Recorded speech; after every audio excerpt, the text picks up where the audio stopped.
pala dito ang tatay mo. Ako lang nandito ngayon. Salamat po na nandito po kayo. Sige, ako na muna magiging nanay mo. Basta magpagaling ka, ha?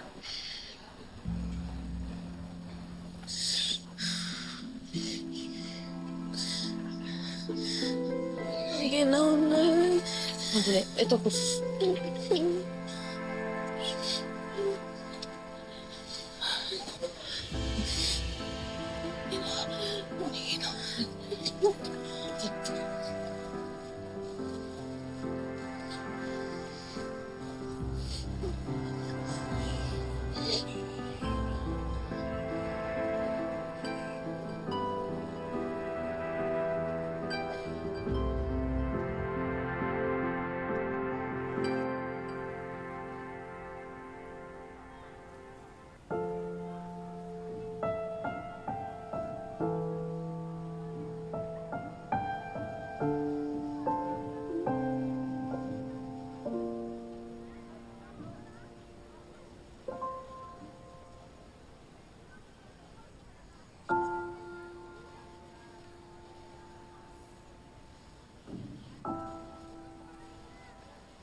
Ma'am Charlene.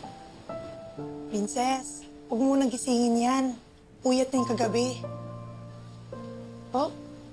Oo, inapoy ka ng lagnat. Bungong damag kang binantay ni Ma'am Charlene.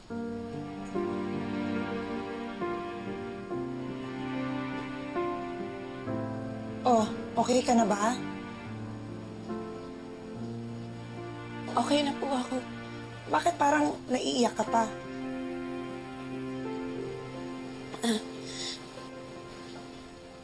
Sobrang grateful lang po ako kay Ma'am Charlene. Ano ba talaga? Magkaaway ba kayo niyan o acting niyo lang dalawa yun? Oo nga, parang daig niya pa yung tunay na mag-ina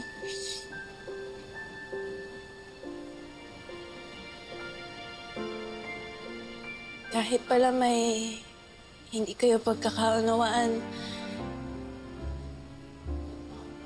hindi mawawala yung malasakit. Lalo na kapag may pinagsamahan kayo.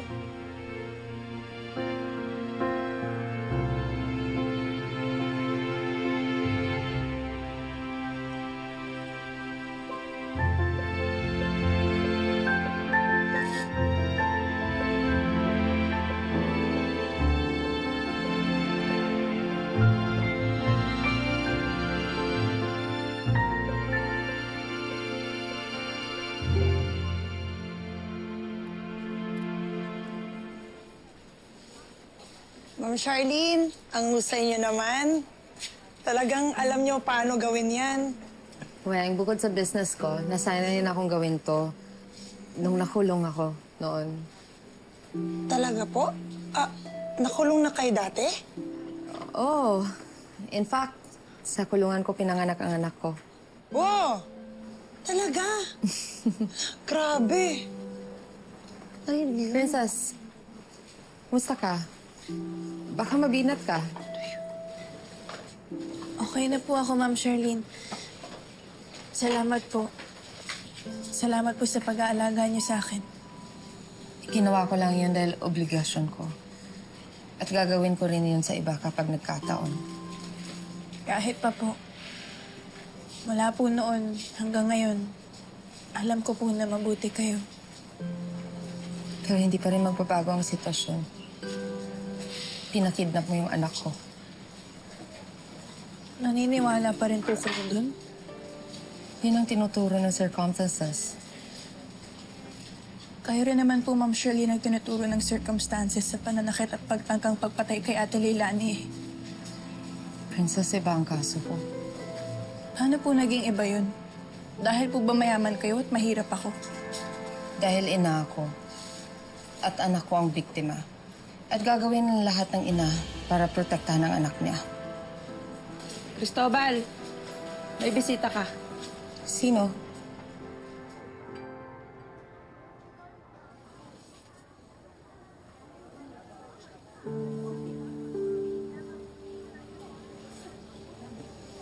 Xavier, ako ba binibisita mo, si Princess? O ikaw talaga sadya ko. Nakalimutan mo na ba? Ito ang suspect sa pananakit sa mama ko. Nandito ka ba para manumbat? Nandito ako para tanungin ka.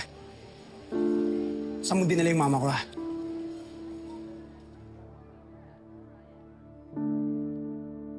Sali, bakit mo sa akin hinahanap ang mama mo? Ano bang pinagsasabi mo? Kunwari ka pa. Pinakidnap mo yung mama ko para hindi siya makapag-testify laban sa inyo. Wala akong maiintindihan. Hindi ko alam yung sinasabi mo. May kumuha sa mama ko sa ospital. Nawawala yung mama ko. At ikaw lang ang may motibo para gawin yon. Nasaan ang mama ko, ha? Sabihin mo nasaan mama ko!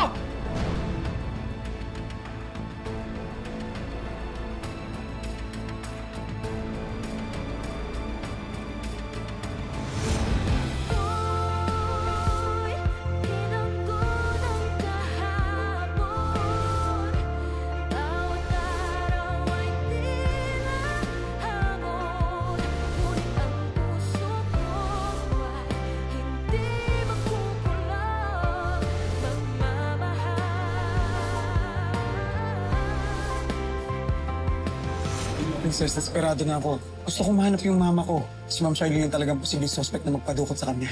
Wala siyang paraan para may makontak sa labas na ipakidnap si Ate Leilani. Kinakapian mo siya.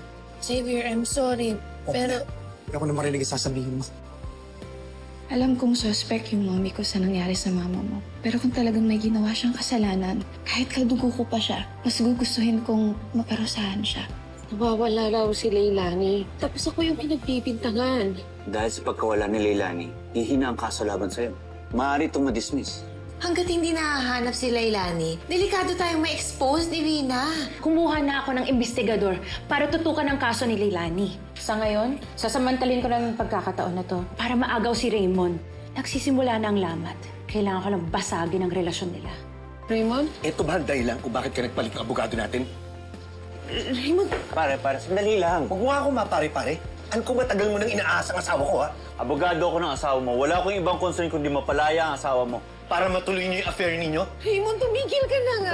Ano kung ano-anong iniisip mo eh? Ikaw gago! Wait, Raymond! Raymond, sandali!